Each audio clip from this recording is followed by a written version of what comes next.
Words matter. If you see it, if you hear it, tell us. Having a good defense at the front door of the school is great if they get through all the different layers, but it's not the first line of defense. I can tell you that. Having guns in schools and having guns in houses of worship and having guns in businesses are only the last best chance when everything else has failed, but we got to get in at the front end of this first. And I'll share this with you. And we've had to be honest with the community. Statistically, the average shooter arrives, does his evil deeds, and is done in 0 to 2 minutes. The average police response is 5 minutes. Ladies and gentlemen, we're never going to be there in time to intercept them. We're going to get there in time to write a great report. We're going to get there in time to do reunification of the families that scatter. We're never going to get there in time. This nut is going to get a gun. Gun rules or no gun rules, it's already against the law to shoot people. And shoot. What we've got to do is make up our mind, do we want somebody well-trained, that we've done psychologicals on, backgrounds on, to be in our schools, be in our businesses, and be in our houses of worship, to stop the nut. That's what we've got to make up our mind. I've signed a policy. I never thought I would have to do this when I got in law enforcement. We didn't see this. It was a different world and a different time. I've signed a policy that says when you arrive and there is an active shooter in the process of shooting, kill him. We ain't talking. We're not negotiating. Kill him. Stop him before he hurts anybody else. When I got in this business, we didn't have that environment. I don't like having to tell you that we need guns in school or guns in church. You remember in the old westerns, you took your gun off, you didn't wear your gun in church.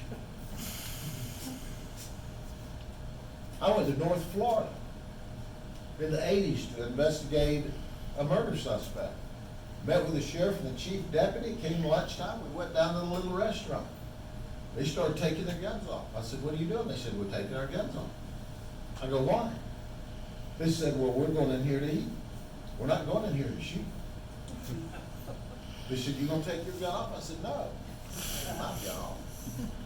Well, I guess you'll get away with it since you're an outsider. And you see how it used to be? The cops didn't wear the guns to lunch because it was offensive to the community. We don't want to do this. Underscore, we don't want to have to say, you've got to have well-trained people at school, in your houses of worship, in your business. We don't want that. But unfortunately, that's the world we live in today. And I'll underscore, social media encourages nuts. Social media ties nuts together.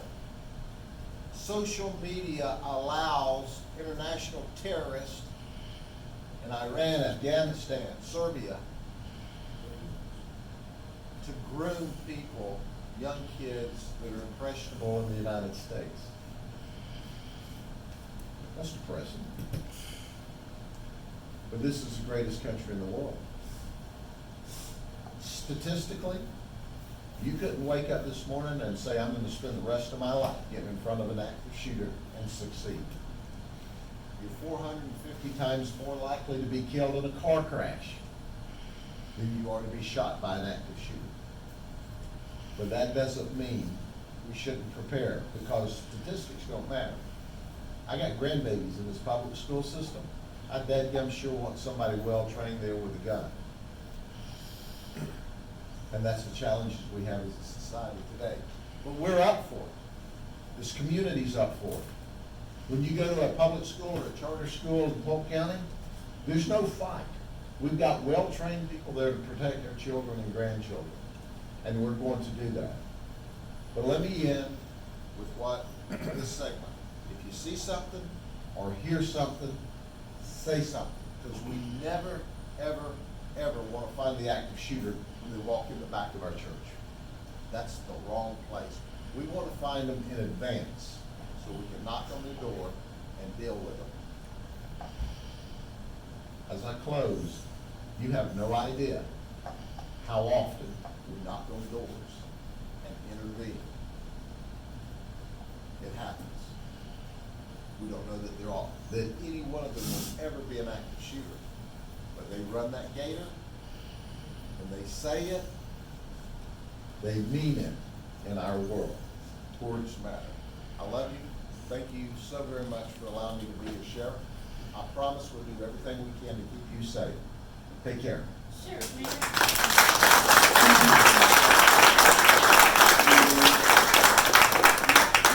a question? Your last point about knocking on doors under like a Florida red flag law, what are the criteria that someone could call a law enforcement and say, I think someone needs to be intervened?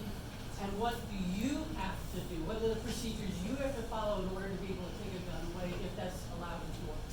To what extent is that allowed? Yeah, here, first off, if you, I tell everybody, at this stage in our life, we got a PhD in life. If it doesn't pass the smell test with you, we need to be called. If you have this uneasy feeling that this guy is weird and he's deteriorating, call us. Let us know. Because and believe it or not, you can walk up to the door of these active shooters the day before, knock on the door, walk in and have a conversation with them. You know, as we say in Polk County, they just ain't right. So if you have an uneasy feeling that this person's deteriorating, that this person's lost their wife, lost their girlfriend, lost their boyfriend, they've lost their job, they've got their hearts filled with hate, they're spewing ugliness, and call us. So we can go evaluate and talk to them.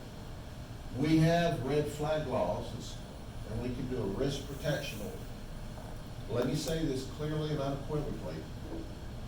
I believe it does not usurp your Second Amendment rights because it's a cooling off period.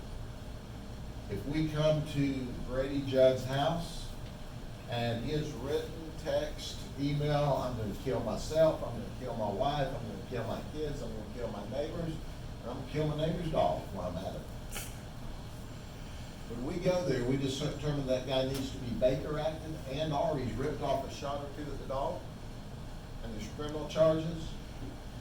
We can petition the judge for a temporary risk protection order. 14 days later, we have to go for a permanent, and permanent is up to a year. And then you can exceed it for one more year. The government doesn't necessarily take those guns.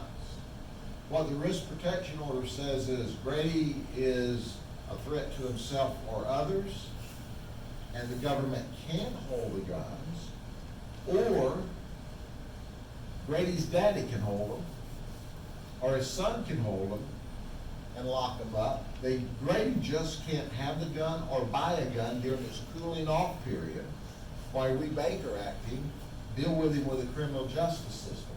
At the end of 1 year, unless there's reason for a second year, Grady gets his guns back.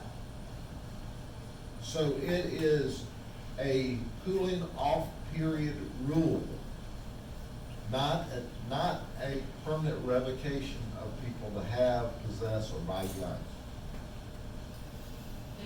Grady, could you just speak for a moment to sanctuary cities? You know, sanctuary cities is a bunch of political hoopla.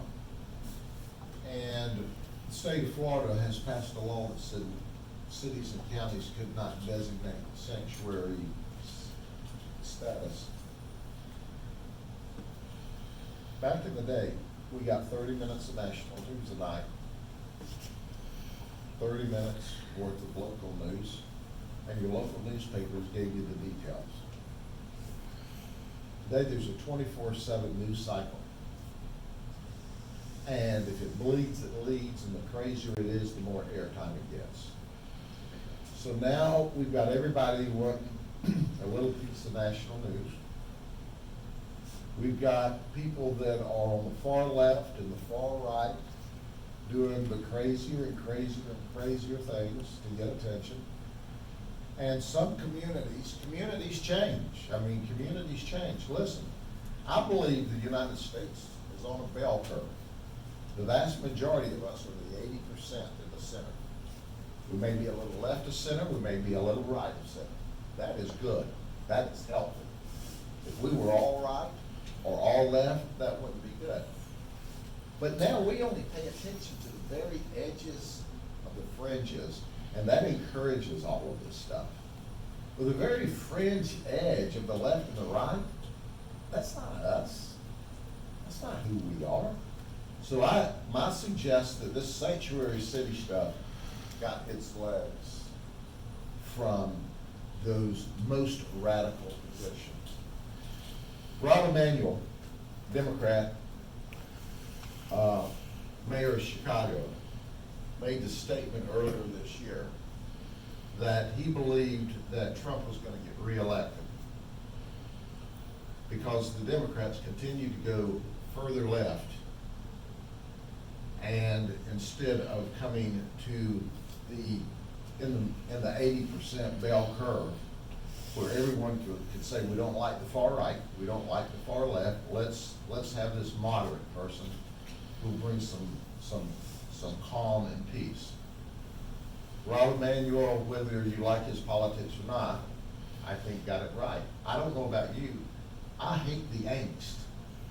I hate the ugliness. I hate on all sides. So I love everybody. I don't, whether you're a registered Democrat or Republican or not registered at all, or you're the Green Party, to me, I don't get it. We're in Rotary together, we go to church together, our kids play ball together, we socialize together, then we send them up there to the state or the federal government, and all of a sudden they gotta go blah and be ugly to everybody. I don't get that. I don't wanna be a part of that. That's embarrassing. So, but that sanctuary city comes out of all of that. Yes, sir. One quick comment. Sheriff has done an outstanding job not only for Polk County but the United States. If you don't know it, he is president of all the Sheriff's Association with a population of 100,000 or more in the United States. So he's been on the road a lot, training from one side of the nation to the other. And I think he just spent about 2 weeks on the road. But he has brought us into the 21st century, and our law enforcement in our county has been recognized nationwide as one of the finest, well-trained organizations in the United States. Thank you. That's very kind.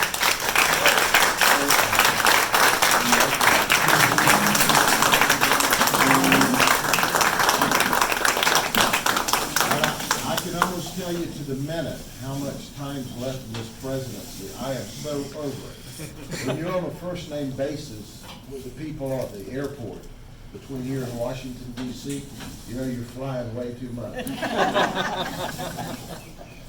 Well, thank you for your service, number one, and we just greatly appreciate you being here and speaking to us. And I think what I took from it was definitely you are a true Rotarian.